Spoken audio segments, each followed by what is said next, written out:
ఒక వస్తువుకు ఒక గుణము, ఒక కర్మము, ఒక ధర్మము, ఒక విశిష్టత, ఒక సమవాయుత్వము, ఒక అభావత్వము,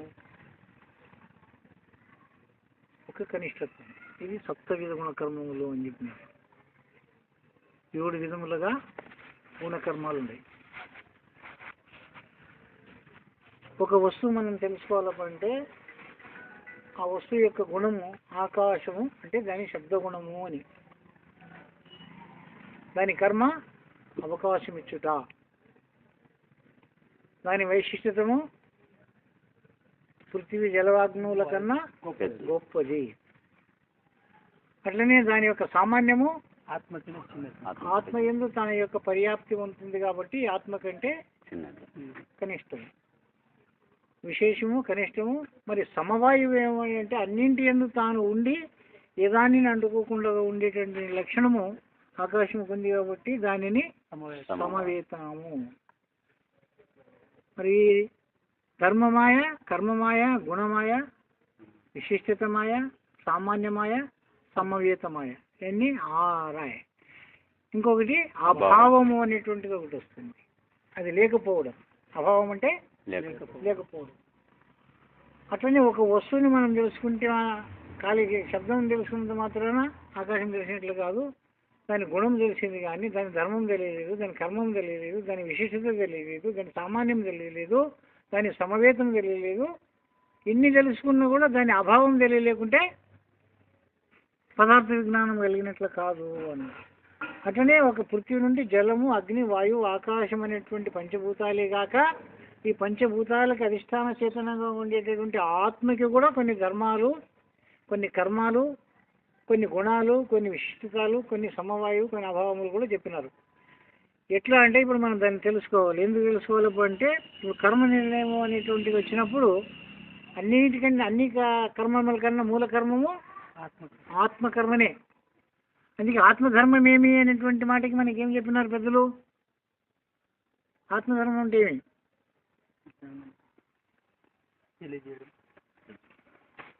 ఆత్మధర్మము తెలియజేయుట, ఆత్మకర్మము తెలుసుకునుట. ధర్మమైంది, కర్మమైంది. ఆత్మగుణము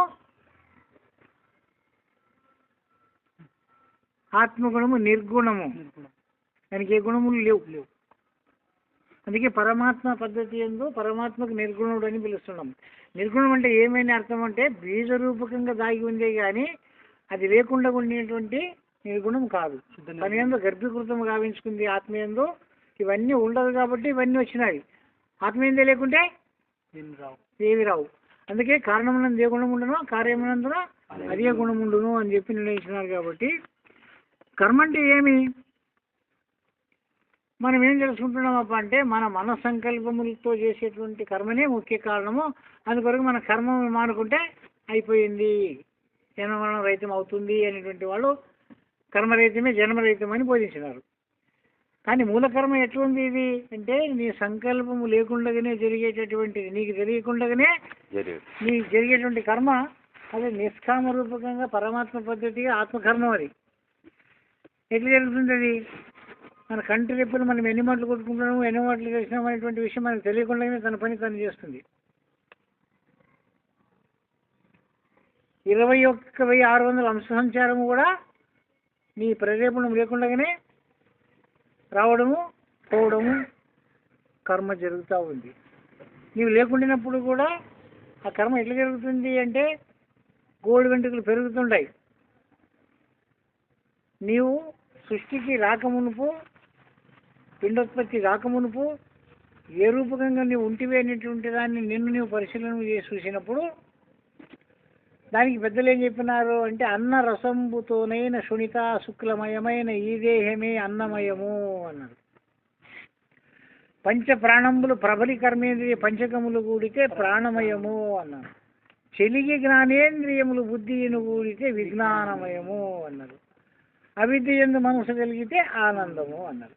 అయితే ప్రపంచం పుట్టిన ప్రతి ప్రాణి అత్యంత ఆనందము సుఖప్రాప్తిని కోరినటువంటి జీవి లేదు. ప్రతివాడు ఆనందము కావల్ల. అందుకే తాను చేసేటటువంటి ప్రతి దాంట్లో ఆనందాన్ని ఎతుకుతాడు. చూసే దాంట్లో ఒక ఆనందము, వినే దాంట్లో ఒక ఆనందము, తినే దాంట్లో ఒక ఆనందము, స్పర్శించే దాంట్లో ఒక ఆనందము, అన్ని తను చేసేటువంటి ప్రతి వ్యవహారము ఆనందముల కొరికే. మరి అటువంటి ఆనందము అందుకొరికే దాన్ని సచ్చిదానంద స్వరూపము అన్నారు పరమాత్మ. అంటే ఆ పరమాత్మ కూడా సత్రూపకంగా, చిత్తురూపకంగా, ఆనంద రూపకంగా ఉండి కర్మ జరుగుతూ ఉంది. అందరు ఏమనుకున్నారంటే మనము మానుకుంటే జన్మరహితం అవుతుంది అంటే కాదు అన్నారు పరిపూర్ణ ప్రబోధం. ఎందుకు అంటే మనోప్రేరేపణము కర్మకి కారణమని స్థూలంగా తెలుస్తుంది మనకి. మనోప్రేరేపణం లేకుండా ఏ కర్మలు జరగవు అని స్థూలంగా తెలుస్తుంది. నీ మనోప్రేరేపణం లేకుండానే నీ కర్మ జరుగుతూ ఉంది అని చెప్పి ఇక్కడ కర్మ నిర్ణయం చేసినారు. గుణరహితమై, దానికి ఏ గుణములు లేవు. ఏ గుణములు? సద్గుణము, రజోగుణము, తమో గుణమని త్రిగుణముల గురించి ప్రస్తావిస్తున్నాము. దాంట్లో కూడా ఒక గుణములో ఒక గుణము మిశ్రమం అయితే సత్వమునందు రజో మిశ్రమము, సత్వమునందు తమో మిశ్రమము. ఒక దాంట్లో ఒకటి కూడడం వలన అనేక గుణములకు కారణమవుతుంది. అటువంటి ఏ గుణము కూడా దానికి లేనటువంటిది. దానిని గుణరహిత పద్ధతి ಎಂದು నిర్ణయించినారు. ఒక వస్తువుని మరి యొక్క వస్తువును ఆపేక్షింపక సంయోగ విభాగంలో కారణము గాక ద్రవ్యమును ఆశ్రయించి ఉంటున్నది గుణము. ఏమి ద్రవ్యము? ఆత్మద్రవ్యమును ఆశ్రయించినటువంటిది గుణం. ఏం ఆశ్రయించుకొని ఉండదు ఇది అంటే అన్నీ తన గర్భగోళమునందు ఈ సృష్టిలో మనము తెలుసుకునేవి, వినేవి, కనేవి, తినేవి అనేవి సర్వము బీజీకృతంగా అంతర్గర్భీకృతమై ఆ ఆత్మయందు ఆశ్రయించుకొని ఉంది కాబట్టి దానికి గుణము అని పిలిచినారు. ఆ పరమాత్మకి గుణములు లేవు, అందుకే దాన్ని నిర్గుణము అని పిలిచినారు, గుణరహితమని పిలిచినారు. మరి ఆ గుణరహితమైనటువంటి పరమాత్మకి సంకల్పరహితం. గుణం ఉంటే సంకల్పం ఉంటుంది, గుణం లేకుంటే సంకల్పం లేదు. మరి సంకల్పం లేకుండా పరమాత్మ సృష్టి ఎట్లా జరుగుతుంది అంటే పరమాత్మ సంకల్పం వలన జరిగింది అని మనం అందరూ చెప్పుకుంటున్నారు. శ్వేతర శాస్త్రాలను కూడా నిర్ణయించినారు. పరమాత్మ సంకల్పం వలన యుగ జగంబుల ఈ రీతి పరమాత్మ మాయ వలన అని విన్నాము. మరి అయితే పరమాత్మకు సంకల్పం ఉందా లేదా అంటే దానికి మూల సంకల్పం ఎట్లుంది అనేటువంటి దాన్ని చేస్తే ఏకోహం భవిష్యం అనేకం అన్నాడు. అంటే నేను ఒకడినే అన్నీ కావాలన్నాడు. అన్నీ కావాలని తాను అనుకోకుండానే అన్నీ దాని అంది దాగి ఉండయి.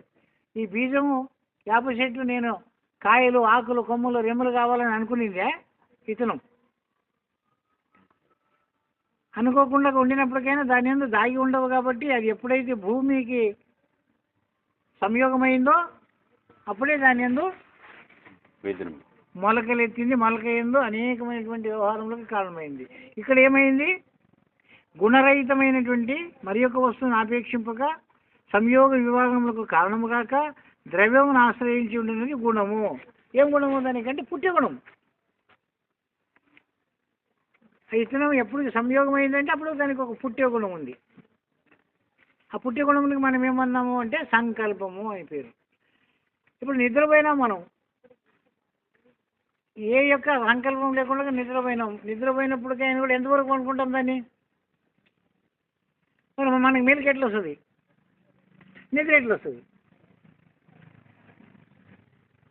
మేలుకి ఎట్లా వస్తుంది?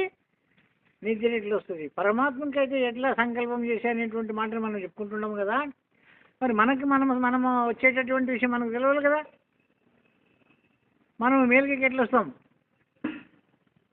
దీనినే భాగవతి కృష్ణయ్య గారు శిష్యులు ప్రశ్న చేసినారు. అయ్యా నేను ఎట్లా వస్తే మరి నేను ఎట్లా పోతాను, నా గతి ఏమి అనేటువంటి శరణగతి చెందినటువంటి శిష్యునికి మేలుక సుశుక్తి లోపల ఏ లీల తనకు తానేతించిన గురుతు ఆ లీల బయలు లోపల వాలాయముగ తనకు తానే వచ్చునోయన్నా వచ్చి ఎచ్చి చచ్చనోయన్నా. నిన్నెవడో రమ్మనలేదు, ఎవడో పొమ్మనలేదు. మరి ఎట్లా వచ్చి నువ్వు అంటే దానికి కర్మము వలన వచ్చినావు అని చెప్పినారు. ఎట్లా పుడతావు? సృష్టిలో అన్ని జీవాలు కానీ ఏవే కానీ పుడితే ఎట్లా పుడతావు అంటే ఏం చెప్పినారు? కర్మము. కర్మ సిద్ధాంతం కూడా ఏం చెప్పింది? కర్మమున పుట్టు జంతు కర్మమున వృద్ధి పొందు కర్మమున చెడు కర్మము జనులకు దైవము కర్మమే సుఖ దుఃఖములకు కారణము అన్నారు. ఇది కర్మ సిద్ధాంతం. మరి ధర్మ సిద్ధాంతం ఏమి? కర్మ సిద్ధాంతం ఉంది, ధర్మ సిద్ధాంతం ఉంది, న్యాయ సిద్ధాంతం ఉంది, తర్క సిద్ధాంతం ఉంది. 4 రకాల సిద్ధాంతాలని ప్రతిపాదించినారు. తర్కం అంటే ఇతరం మొదల, వృక్షం మొదల. ఇతరం మొదలంటే వృక్షం లేకుండా ఇతరం ఎట్లా వస్తుంది అంటున్నాడు. వృక్షం మొదలంటే ఇతరం లేకుండా మరొక ఎట్లా వస్తుంది అంటున్నాడు. కోడి మొదల, గుడ్డు మొదలైనటువంటిది ఇది తర్కవాదం, తర్క సిద్ధాంతం. మరి ధర్మ సిద్ధాంతం ఏమి? పరమాత్మ మాయ వలన యుగ జగంబులాయ ఏ రీతి అది గుణయోగములకు సంయోగములు గాక ఏ అపేక్షరహితమైనటువంటి చేతనమునందు గుణరహితమై సంయోగ వియోగములకు అపేక్షరహితమై ద్రవ్యమును ఆశ్రయించుండినట్టి దానిని కర్మ. ద్రవ్యం ఏం ఆశ్రయించుకోనుంది? ద్రవ్యం అంటే ఆత్మనే. ద్రవ్యం అంటే ఆత్మనే. ఆత్మను ఏం ఆశ్రయించుకోనుంది? శరీరం ఆత్మ అవకాశం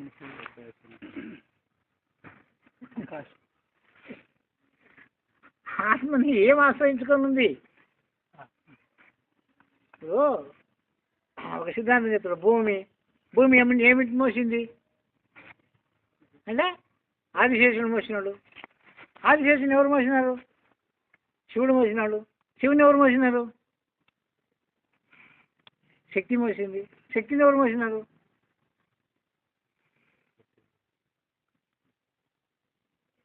ఇట్లా ఒక్కొక్క విషయం మనం తీసుకుంటూ పోతే మళ్ళీ ఆడికి తిరిగి వస్తుంది అంటే ఆత్మకాడికే వస్తుంది. ఎన్ని సుత్తులు తిరిగి వచ్చినా ఆత్మకాడికే వస్తుంది. ఈ విషయం నీకు తెలియజేసేదాని కొరకే నీకు బొట్టు పెట్టేటప్పుడు ఏం చేసినారు?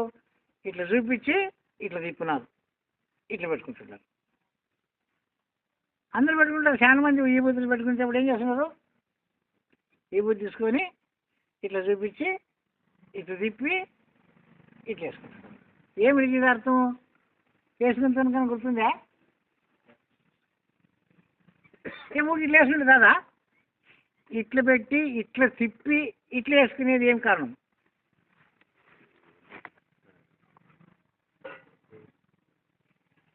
అసలు దీనికి ఏమైనా అర్థం ఉందా లేదా? అందుకొరకే ఆ అర్థములను తెలియజేసేటటువంటి దాని కొరకు ఒక వస్తువును చూపిస్తుండదు. సంయోగ వియోగములకు కారణముగాక ఉన్నటువంటి వస్తువుని సంయోగపరుచుకొని ఆ సంయోగం ఎక్కడి నుండి మొదలైందో అక్కడి నుండి మళ్ళా తిరిగి మళ్ళా అక్కడికే వస్తుంది. ఇది సామాన్యములకు తెలియజేసేటువంటి లక్షణం. అట్లనే ఈ ఆత్మ నుండి విడబడినటువంటి తన యొక్క సంకల్ప శక్తి అనేక జన్మములకు కారణమై తుదకు మళ్ళా ఆత్మనే చేరుకుంటుంది అని, ఆత్మనే చేరాలా అని చెప్పి అన్ని సిద్ధాంతాలు కూడా నువ్వు తప్పిపోయినావు, ఆ జాగం నుండి తప్పిపోయినావు, మళ్ళీ ఆ జాగకి చేరుకున్నా చేరుకుంటప్ప అయిపోయినా మళ్ళీ అక్కడ నుండి పోవా? తప్పిపోవు, మళ్ళా తప్పిపోతావు. ఆత్మ చేరితే కూడా తప్పిపోతావు. ఎందుకు తప్పిపోతావు? ఆత్మ చేరితే ఆత్మకి నువ్వు ఎప్పుడు చేరినావో అప్పుడు ఈ యొక్క జ్ఞానము స్మృతి తప్పిపోతుంది. ఆ జాగికి ముట్టిన తక్షణమే నేను తప్పిపోయినాననేటువంటి గుర్తుపోతుంది. నీకు గుర్తుపోయి నా ఇల్లుకి నన్ను చేరినాను అనేటటువంటి స్థితిలో ఉంటావు. ఉంటే ఆడనే ఉంటావా? ఎప్పటికి ఆడే ఉంటావా? ఉండలేవు కదా. యోగం చేసినా, ధ్యానము చేసినా, మంత్రానుష్ఠానం చేసినా, ఏమి చేసినా నీవు ఆడ మొదలు పెడతావో ఆడ నుండి ఎంతవరకు ఉంటావో అంటే దానికి క్రమము అన్నారు. దాన్ని అది తప్పిపోతే అక్రమం. ఎంతవరకు ఉంటావు అక్రమంలా? అందుకొరకే కర్మనిర్ణయమునందు గుణరహితమై సంయోగ వియోగములకు అపేక్షరహితమై ద్రవ్యమును ఆశ్రయించుకొని ఉండినటువంటిది కర్మ. ఆ ద్రవ్యం అనేటువంటి పరమాత్మని ఆశ్రయించుకున్నటువంటిది నీ కర్మ. అందుకే ఆ కర్మ ఆ పరమాత్మ యొక్క ఆధీనమునందు ఉంది కాబట్టే దానిని నీ సంకల్పము లేకుండా కూడా అది జరుగుతూ ఉంది. అది పరమాత్మ కర్మ. నీ ప్రేరేపణము లేక, నీ మనో సంకల్పము లేక, అందుకొరకే ఎన్ని నువ్వు తపస్సులు చేసినా, ఎన్ని యోగాలు చేసినా, నేను ఇట్లే యవనంలో ఇట్లే ఉండాలని నేను అనుకునేనా నువ్వు ఉండలేవు. ఎందుకు ఉండలేవు? ఆ ద్రవ్యమును ఆశ్రయించుకున్నటువంటి గుణం ఎంతవరకు ఉంటుంది? ఆ ద్రవ్యం ఉన్నంత వరకే ఉంటుంది. ఆ ద్రవ్యమే పరిణామం చెందింది. ఇప్పుడు ఆ ఆత్మనే అనేకత్వం చెందింది. ఏకోహం అనేకమైనటువంటి పరిణామం చెందింది. పరిణామం చెందినటువంటి వస్తువు అది మళ్ళీ మారు రూపములు చెంది ఇంకొక రూపంలో చెందవలసిందే, కానీ ఆడ ఉండడానికి ఆస్పదం లేదు. మరి ఆస్పదం లేదంటే ఆ వస్తువుకు నాశనం లేదు. కర్మరహితం ఎప్పటికీ కాదు. ఎందుకు కాదు? ఈ శరీరంతోనే ఇంద్రియముల ద్వారా వ్యవహారములు చేసి కర్మములు నేను తెంపుకున్నాను అని నువ్వు అనుకున్నప్పటికైనా కర్మ తెగిందే? శ్వాస ఉన్నంత వరకు కర్మం ఉంది అన్నారు. సరే, శ్వాస ఇడిచిపెడుతున్న కర్మ తెగిందే? అంటే చచ్చిపోతే శ్వాస ఇడిచిపెట్టడం అంటే సావడం. ఈ చచ్చిపోయినారు కొందరు. ఈ శరీరం మీద ఇసుకొచ్చో, సంసారం మీద ఇసుకొచ్చో, భార్య భర్తలకు ఇసుకొచ్చో, దరిద్రం వచ్చో, అప్పులు పోతులు అయ్యో ఏదో అయ్యి వద్దు, ఈ సంసారం వద్దు, ఈ జన్మమే వద్దు అని చెప్పేసి ఊర్లు వేసుకోనో, విషం తాగో, అగ్గంటించుకోనో, బాయిలు పడో, ఏ రైలుకు పడో, ఎక్కడో పడి చచ్చిపోతాడు. పోతే మళ్ళీ జన్మంకి వస్తాడా రాడా? త్యాగం చేసిపోయినాడు కదా. మరి తన మనస్సారాన్ని త్యాగం చేసినాడు కదా. వద్దు, ఈ జన్మమే వద్దు అన్నాడు కదా. మళ్ళీ ఎందుకు వస్తాడు? పిక్నిక్ వస్తాడా? వస్తాడా రాడా? త్యాగం చేసి వచ్చి కూడా ఎందుకు వస్తాడు మరి? అందుకరికే నీవు వద్దనుకున్నా నిన్ను ఇడవదు, నువ్వు రావాలనుకున్నా రాదు. అందుకే ఈ కర్మ కూడా నువ్వు మానుకున్నాలన్నా మానలేవు, చేయాలన్నా చేయలేవు. దీనిని నువ్వు తెలుసుకోవాలంటే నిజ ప్రబోధ విధానం అందు నీవు బతకాలనుకున్నా నిన్ను బతకనివ్వదు, నేను చావాలనుకున్నా నేను చావనివ్వదు అని రాసినారు ఆ కర్మ. ఇది ఎట్లా సాధ్యమవుతుందయ్యా? నేను సావాలనుకుంటే సావనా?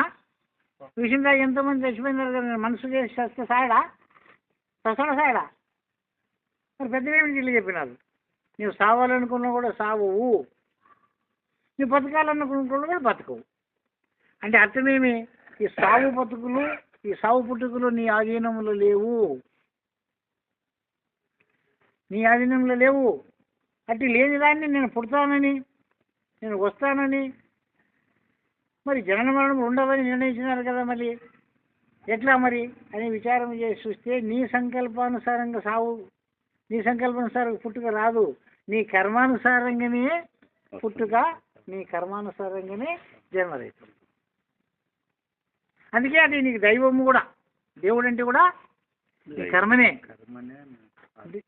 నీవు చేసేటటువంటి కర్మనే. దానినే అనేక రకాలుగా సిద్ధాంతీకరించినారు. ఒక కర్మని అనేక రూపంగా నిర్ణయించినారు. జ్ఞానేంద్రుల ద్వారా విషయ పంచకం చేసుకుని కర్మేంద్రుల ద్వారా కర్మ ఆచరించడము అనే మాట ఒకటి చెప్పినారు. జ్ఞానేంద్రియములు అంటే ఏమేమి మనం సాంఖ్యం నేర్చింది తెలుసుండదు. స్తోత్రము, త్రొక్కు, చక్షు, జివ్వ, గ్రాణం అనేవి జ్ఞానేంద్రియములు. వీటి ద్వారా విషయ పంచకం తెలుసుకుంటే విషయం అంటే ఏమి? శబ్ద, స్పర్శ, రూప, రస, గంధ విషయం తెలుసుకున్నాం. మరి కర్మ చేయడం అంటే ఏమి? కర్మ అంటే ఏమి? కర్మేంద్రియములు అంటే ఏమి? మాట్లాడటము వాక్కు, ఇచ్చి పుచ్చుకునడము పాణి, గమనాగమనము పాదము, మరి విసర్జన క్రియ గుహ్యము, ఆనందము గుహ్యము, విసర్జన గూదము. మరి ఏం విసర్జించుతున్నాము ఇక్కడ నుండి? ఏం ఆనందం పొందుతున్నాం? ఎందుకు ఆనందం అని దాని గుహ్యములకు ఒకటి ఆనందం అని ఎందుకు చెప్పాలా? కళ్ళు చూస్తే ఆనందం కదా, కమ్మకు తింటే ఆనందం కదా, శ్వాసిస్తే ఆనందం కదా, ఇంటి ఆనందం కదా. రాగానందం అంటారు, జిమ్ముకు రుచి ఆనందం అంటారు, నేత్రంకి అబ్బా ఎంత శృంగారం ఉంటే రూపానందం అంటారు. కొన్ని పక్షులను చూసి ఆనందపడతారు, కొన్ని వృక్షములను చూసి, కొన్ని పుష్పములను చూసి, కొన్ని ఆకాశ నక్షత్రములను చూసి, కొంత శృంగారమైనటువంటి సృష్టిని చూసి కూడా కవులు ఎంతో వర్ణించి ఎంతో ఆనందము అన్నారు. మరి ఇవన్నిటికీ అనుకోకుండా సాంఖ్యం ఒక గుహ్యమునకు ఆనంద గుణము కలుగుని ఎందుకన్నారు అంటే, ప్రపంచంలో పుట్టినటువంటి ప్రతి ప్రాణి గుహ్యం అంటే గుహ్యాతి గుహ్యం అన్నారు దాన్ని. దానిని పొందాలనేటటువంటి గుహ్యం అంటే ప్రకృతి. పరమాత్మ సృష్టికి అధోముఖముకు కారణము కూడా గుహ్యమే.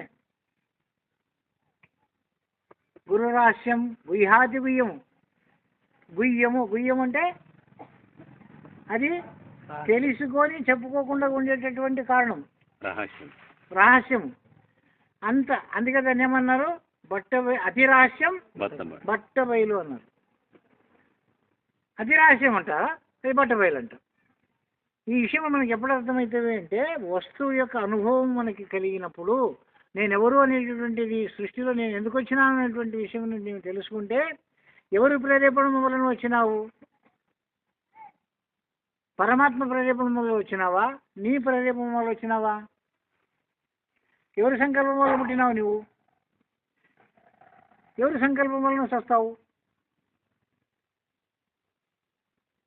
నీ సంకల్పం వలన పుట్టినావా, పరమాత్మ సంకల్పం వలన పుట్టినావా అని విచారించితే, పరమాత్మ సంకల్పం వలన పుట్టినావు, నీ సంకల్పం వలన చస్తావు అన్నారు. పుట్టడంకే పరమాత్మ అయితే, ఆ పరమాత్మ పుట్టిన దాంట్లో ఏ లోపము లేవు, ఏ ఆలోచనలు లేవు, ఏ కర్మలు లేవు, ఏ దుఃఖాలు లేవు. అందుకే దాన్ని నిత్యానందమని, బ్రహ్మానందమని, పరమానందమని, సచ్చిదానందమని, ఎన్నో రకముల ఆనందమని దాన్ని వర్ణించినారు. నీవు చేసేటటువంటిది, నీవు ఆనందం కావాలని చెప్పి చూసినా నీకు ఆనందం కలగదు, ఈయనైనా ఆనందం కలగదు, తినైనా ఆనందం కలగదు, కవగలించుకున్నా ఆనందం కలగదు. అతి గుయ్యంలో చేత నీవు రతిక్రీడలు చేసినా కూడా ఆనందం కలగదు. ఎంత పోతుంటుంది ఆనందం అంటే? క్షణికమే. ఎంతమంది చూస్తావు, ఎంతమంది తింటావు, ఎంతమంది తింటావు, ఎంతమంది కవలించుకుంటావు, ఎంతమంది సంయోగపడతావు అని విషయం చేస్తే ఇదంతా కూడా క్షణికము. కాబట్టి విషయానందము. మరి దీంట్లో ఒకటి బ్రహ్మానందము అని కూడా పిలిచినారు కదా, అది ఏమిటిది? అది ఏ రూపకంగా కర్మ చేస్తే ఆ ఆనందం కలుగుతుంది మనకి. ఇవి కూడా కర్మ చేసినా కలుగుతావు కదా. కర్మేంద్రియం ద్వారా కర్మ చేస్తేనే మాత్రమే ఆనందం అనేటువంటి మాట వచ్చింది, క్షణికమైన. కానీ మరి బ్రహ్మానందం ఏ ఇంద్రియముల ద్వారా కలుగుతుంది? అది ఏ కర్మ వలన ఆ ఆనందం కలుగుతుంది? నీకు ఆ ఆనందం కలగాలంటే నిరీంద్రియం వలన ఆనందం కలుగుతుంది. ఏ 25 ఇంద్రియములు ఇవి ఆత్మ కాదని ఎన్నిటి ఎరకయ్యే పరమాత్మని ఎరిగి సాంఖ్యయోగం సాధించి సజ్జనులు ముక్తి చెంది మీ పాద భక్తితోడా, గురుపాద భక్తిని ఆశ్రయించినటువంటి వానికి మాత్రమే ఆ బ్రహ్మానంద సుఖము కలుగుతుంది. అయితే ఆ బ్రహ్మానందం కూడా ఎట్లా చెప్పినారు దాన్ని? ఆ కర్మ ఎట్లా చెప్పినారు? అది పరమ సుఖము అన్నారు. ఏమనందు దొరకదు, అది భోజన దాంట్లో దొరకదు, ఈ పంచ ఇంద్రియముల ద్వారా ఏ ఇంద్రియములు ఏందో అది దొరకదు అని చెప్పి దానికి పరమ సుఖము అన్నారు. బ్రహ్మానందం అంటే యావదే అంటే పరమ సుఖము. బ్రహ్మానందం పరమ సుఖం. అది కేవల జ్ఞానము, విషయ జ్ఞానం కాదు, అది నీ సంకల్ప జ్ఞానం కాదు, అది ఏదేదో ఏమేమో ఊహించుకొని చేసేటువంటి జ్ఞానం కాదు, అది తనకు తాను ఏకాకృతి చెందినటువంటి జ్ఞానం. అది స్వస్వరూపానుసంధాన జ్ఞానము. అది ఒకే జ్ఞానం. అది 12 రకాల జ్ఞానములు కాదు, అది కేవల జ్ఞానం. అది ద్వంద్వాతీతం. అది రెండు కానిటువంటి స్థితి ఆనందం. ఇదే అదే, అవునా కాదా, సుఖమా దుఃఖమా, మంచా చెడా అనేటువంటి ద్వంద్వ పద్ధతులకు అందనేటువంటి స్థితి ఏది ఉందో అది బ్రహ్మానందం. ద్వంద్వానికి అతీతంగా ఉండేటువంటిది. అయితే అది ఎట్లుంది? గగన సదృశ్యం. ఆకాశం అంతటా ఉంది, ఎవరికి కనపడదు. మన ముందరనే ఉంది ఆకాశము, కనపడదు. మనం చూసేటువంటిది ప్రతిదీ ఆకాశావరణం నందే. నువ్వు మాట్లాడేది ఆకాశావరణం నందే, తినేది ఆకాశావరణం నందే, వినేది కనేది ఈ పంచేంద్రియములు ఎన్ని తిరుగుతుండవో అవన్నీ కూడా ఆకాశ ఆవరణం నందే. శబ్దము ఆకాశ ఆవరణం నందే, స్పర్శ ఆకాశ ఆవరణం నందే, రసము ఆకాశ ఆవరణం నందే, గంధము. ఈ ఆకాశ ఆవరణము తొలగితే అది బ్రహ్మానందం. అందుకని దాన్ని ఏమన్నారు పెద్దలు? ఆకాశము ఆవరణము నిరావరణం అచరమైన అనిర్మాత్ములు ఆవరణము వెడిలితే ఆవల మాట లేదని కనుకోరా. ఆవల మాట ఏమంటుంది? అక్కడ సుఖము కానీ దుఃఖము కానీ జననము కానీ మరణము కానీ లేనటువంటి స్థితి, అది ఆత్మైక్యత స్థితి. ఆ ఆత్మైక్య స్థితి నీ మనోప్రేరేపణ కర్మేంద్రియ కార్యక్రమాలకు జరగవు. కావున మనస్సు కర్మకు కారణమని స్థూల దృష్టిగా తెలిసినది. స్థూలంగా మనకేం తెలుస్తుంది? మనం ఏం చేయాలన్నా మనసు కావాలా. మనసు ఉంటేనే మనం ఏమైనా చేస్తాం. మనసు ఉంటేనే పాపం, మనసు ఉంటేనే పుణ్యం, మనసు ఉంటేనే సుఖం, మనసు ఉంటేనే దుఃఖం, మనసు ఉంటేనే అన్నీ అనేటువంటి మాట మనకు తెలిసింది. మరి పెద్దలు ఏం చెప్పినారు? నీ మనస్సు ద్వారా అది అసాధ్యం. మనోప్రేరేపణ అపేక్షరహితమైన కర్మ ఆత్మచేతనంగా ఉంది. ఏ ఆత్మచేతనం నీ యందు అయితే వ్యవహారం జరుగుతుందో అది ఆత్మచేతన కర్మ. నీ సంకల్పం వలన జరగదు. నీ సంకల్పం జరిగితే నీవు ఇట్లే ఉంటుంటివి. ముసలోడు కానట్లా, తెల్లింటికలు కానట్లా, పండ్లు పోనట్లా, సావనట్లా ఏమైనా చేసుకుంటుంటివి.